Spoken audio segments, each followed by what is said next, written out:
नमस्कार, दंगल में आपका स्वागत है। मैं हूं आपके साथ सदफ। आइए नजर डालते हैं इस वक्त की हेडलाइंस पर। मैनपुरी में 24 साल बाद एक मंच पर आए मायावती और मुलायम। बसपा सुप्रीमो ने कहा पिछड़ों के असली नेता मुलायम सिंह। साध्वी प्रज्ञा ठाकुर ने दिया शहीद हेमंत करकरे पर विवादित बयान। कांग्रेस का पलटवार, प्रधानमंत्री सार्वजनिक रूप से मांगे माफी। मुख्यमंत्री ने जयपुर में किया डोर टू डोर जनसंपर्क। कांग्रेस प्रत्याशी ज्योति खंडेलवाल के समर्थन में मांगे वोट। मोदी सरकार पर साधा निशाना। और देश भर में हनुमान जयंती और गुड फ्राइडे की रही धूम। मंदिरों और चर्चों में उमड़े श्रद्धालु। मैनपुरी के सियासी रण में सपा, बसपा और रालोद गठबंधन की संयुक्त रैली हुई। इसमें 24 साल बाद सपा संरक्षक मुलायम सिंह यादव और मायावती एक साथ सियासी मंच पर रहे। गठबंधन की ये रैली क्रिश्चियन मैदान में हुई। रैली में मुलायम ने कहा कि मायावती हमारे लिए वोट मांगने आई हैं, हम उनका स्वागत करते हैं। उन्होंने कहा कि आपके इस एहसान को कभी नहीं भूलूंगा। उन्होंने सफाई से कहा कि मायावती का बहुत सम्मान करना होगा। माया ने हमेशा हमारा साथ दिया है। मैनपुरी के मंच से मुलायम सिंह यादव ने बड़ा ऐलान भी किया। उन्होंने कहा कि ये मेरा आखिरी चुनाव है, हर बार मैनपुरी के लोग हमें जिताते आए हैं। मायावती ने सभा को संबोधित करते हुए कहा कि मुलायम सिंह ने सभी वर्गों को जोड़ा है। वो नरेंद्र मोदी की तरह नकली और फर्जी पिछड़े वर्ग के नहीं हैं। उन्होंने कहा कि नरेंद्र मोदी अगड़ी जाति के हैं, लेकिन सत्ता का दुरुपयोग करते हुए खुद को पिछड़ा घोषित कर दिया। बसपा सुप्रीमो ने कहा कि पिछड़ों के असली नेता मुलायम सिंह ही हैं।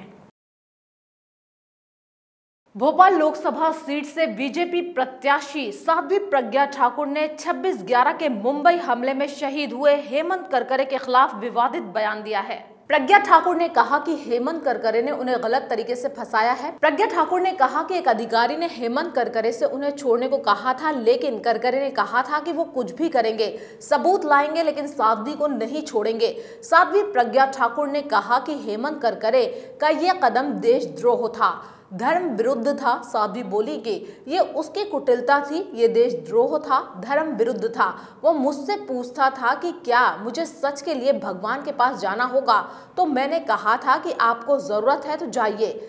सभा में साध्वी ने कहा कि मैंने उसे कहा था तेरा सर्वनाश होगा। उसने मुझे गालियां दी थी। जिस दिन मैं गई तो उसके यहाँ सूतक लगा था और जब उसे आतंकियों ने मारा तो सूतक खत्म हुआ। शहीद हेमंत करकरे को लेकर दिए गए साध्वी प्रज्ञा के विवादित बयान की कांग्रेस ने निंदा की है। कांग्रेस ने कहा कि मुंबई हमले में शहीद हुए पुलिस अधिकारी हेमंत करकरे को लेकर दिए गए विवादित बयान पर प्रधानमंत्री से माफी की मांग की है। कांग्रेस ने कहा कि वह प्रज्ञा के खिलाफ कार्रवाई करे। पार्टी के मुख्य प्रवक्ता रणदीप सुरजेवाला ने प्रज्ञा के कथित विवादित बयान से जुड़े वीडियो शेयर करते हुए कहा कि मोदी जी केवल बीजेपी ही 26/11 के शहीद हेमंत करकरे को देशद्रोही घोषित करने का जुर्म कर सकती है। ये देश के हर सैनिक का अपमान है जो आतंकवाद से लड़ते हुए भारत मां के लिए प्राणों की कुर्बानी देता है। उन्होंने कहा कि आप देश से माफी मांगिए और प्रज्ञा पर कार्रवाई कीजिए। सुरजेवाला ने जो वीडियो शेयर किया उसमें प्रज्ञा ये कहती नजर आ रही हैं कि उन्होंने महाराष्ट्र में एटीएस प्रमुख रहे करकरे से कहा था कि तुम्हारा सर्वनाश होगा। इस मामले की जांच करकरे के नेतृत्व में हुई थी। मुख्यमंत्री योगी आदित्यनाथ ने फिरोजाबाद में जनसभा को संबोधित करते हुए कांग्रेस और गठबंधन पर निशाना साधा। उन्होंने कहा कि कांग्रेस का हाथ देशद्रोहियों के साथ है। गठबंधन पर कहा कि 35 सीटों पर लड़ने वाले प्रधानमंत्री का सपना पाले हुए हैं। मुख्यमंत्री योगी आदित्यनाथ भाजपा प्रत्याशी डॉक्टर चंद्रसेन जादौन के लिए चुनावी जनसभा को संबोधित कर रहे हैं। योगी ने हनुमान जयंती की शुभकामनाएं देते हुए अपना संबोधन शुरू किया। योगी ने कहा कि कांग्रेस का हाथ देशद्रोहियों के साथ है। उसका घोषणा पत्र देख लीजिए, कांग्रेस को प्रत्याशी नहीं मिल रहा है। राहुल गांधी पर तंज कसते हुए योगी ने कहा कि अगर प्रत्याशी देश में नहीं मिल रहा तो इटली से ले आओ। योगी ने कहा कि प्रदेश के अंदर एक नया गठबंधन बना है। योगी ने कहा कि गुणा का एक नियम है कि जीरो को किसी से भी गुणा करो तो परिणाम जीरो ही आता है। ऐसा ही बसपा के साथ सपा से गुणा करने पर जीरो ही आने वाला है। कांग्रेस प्रवक्ता प्रियंका चतुर्वेदी पार्टी को अलविदा कह शिवसेना में शामिल हो गई हैं। मथुरा में हुई घटना के विरोध में उन्होंने पार्टी से इस्तीफा दे दिया है। कांग्रेस अध्यक्ष राहुल गांधी को लिखे पत्र में उन्होंने पार्टी में मिली जिम्मेदारियों के लिए शुक्रिया अदा करने के साथ ही ये भी कहा कि पिछले कुछ वक्त से उनके काम की पार्टी को कद्र नहीं रही। शिवसेना सांसद संजय राउत ने उनके शिवसेना में शामिल होने की पुष्टि की। शिवसेना में शामिल होने के बाद प्रियंका ने कहा कि मेरी जिम्मेदारी मुद्दों को लेकर है। मैंने टिकट की वजह से पार्टी नहीं छोड़ी। मथुरा से मेरे माता पिता आते हैं, लेकिन मैंने वहां से टिकट नहीं मांगी थी। मैंने आत्मसम्मान की लड़ाई लड़ी है। मैंने पार्टी को बताया था कि मेरी क्या तकलीफ है। महिला सम्मान बड़ा मुद्दा है। अभिनेता राजनेता रजनीकांत ने कहा है कि उनकी पार्टी तमिलनाडु विधानसभा का अगला चुनाव निश्चित रूप से लड़ेगी। रजनीकांत ने संवाददाताओं से बातचीत में कहा कि वे विधानसभा चुनाव में अपने प्रशंसकों को निराश नहीं करेंगे। उन्होंने कहा कि तमिलनाडु में लोकसभा चुनाव में लगभग 72% मतदान काफी अच्छा है। रजनीकांत ने इसके पहले घोषणा की थी कि जब भी राज्य विधानसभा चुनाव होंगे, उनकी पार्टी राज्य की सभी 234 विधानसभा सीटों पर चुनाव लड़ेगी। लोकसभा चुनाव में राजस्थान के मुख्यमंत्री अशोक गहलोत कांग्रेस के मिशन 25 को सफल बनाने के लिए रोड शो और रैलियां कर रहे हैं। मुख्यमंत्री गहलोत ने राजधानी जयपुर के बापू नगर में मिशन 25 को कामयाब बनाने के लिए जनसंपर्क किया। जनसंपर्क के दौरान सीएम गहलोत ने कहा कि मतदाताओं को अच्छा लगता है कि कोई उनसे अमूल्य चीज मांगने आया है। इस दौरान सीएम ने करीब 2 घंटे तक डोर टू डोर कैंपेन कर कांग्रेस प्रत्याशी के समर्थन में वोट मांगे। कैंपेन के दौरान आम जनता ने भी उन्हें समर्थन का विश्वास जताया। वहीं मीडिया से बातचीत में गहलोत ने रोड शो के दौरान केंद्र सरकार पर हमला बोला। गहलोत ने कहा कि केंद्र सरकार ने 5 सालों में कुछ नहीं किया। रोड शो के दौरान जयपुर शहर के सभी कांग्रेसी विधायक, डिप्टी सीएम सचिन पायलट भी मौजूद रहे।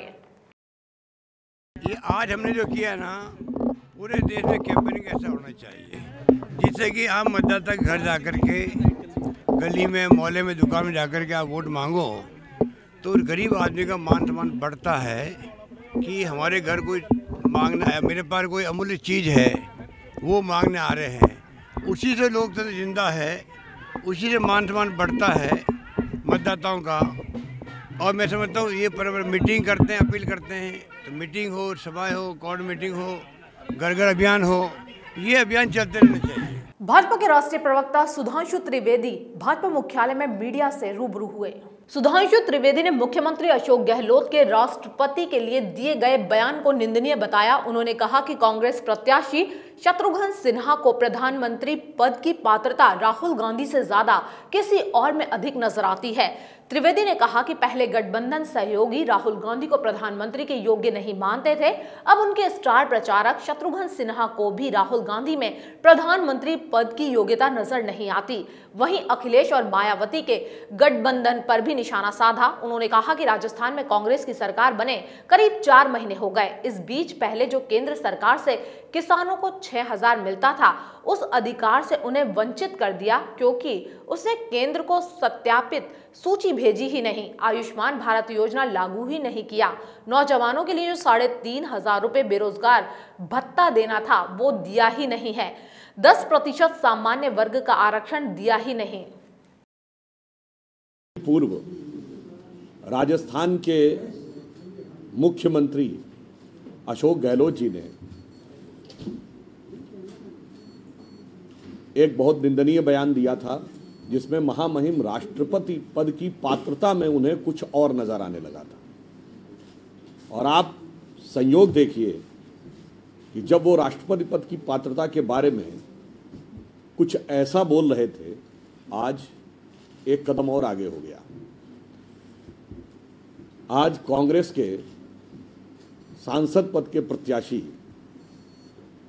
शत्रुघ्न सिन्हा जी को प्रधानमंत्री पद की पात्रता राहुल गांधी से ज्यादा किसी और में नजर आने लगी। यह बात इसलिए महत्वपूर्ण है कि तथाकथित महागठबंधन के जितने भी लोगों को कांग्रेस पार्टी ने साधने की कोशिश की थी, तो अब तक उस गठबंधन सहयोगियों के तमाम लोग, तमाम नेता प्रधानमंत्री पद की पात्रता में राहुल गांधी को उपयुक्त नहीं मानते थे। पर अब एक कदम आगे बढ़ते हुए पहली बार कांग्रेस के कोई स्वयं के सांसद के प्रत्याशी और स्टार कैंपेनर